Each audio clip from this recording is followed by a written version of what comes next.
Hello, in front of me I've got POCO X5. In this video I'll show you how to add passes to Google Wallet.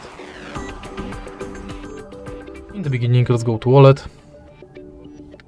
tap Add to Wallet button and focus on Transit Pass, Loyalty and Gift Card. Firstly, let's go to Transit Pass, and if you are able to find your transit way, select it. You'll be redirected to a website where you have to finish the inside form. Next, let's select Loyalty Card, and similar to previous one, select Shop. Now you have to scan your card, or you can enter member ID manually. Tap Add to Wallet and it's done. In the end, let's select Gift Card, select Shop, enter card number, PIN, balance, your notes, and tap Add to Wallet button. Now all of your cards will appear on the homepage of Google Wallet. And that's it. If you find this video helpful, please leave like, comment and subscribe.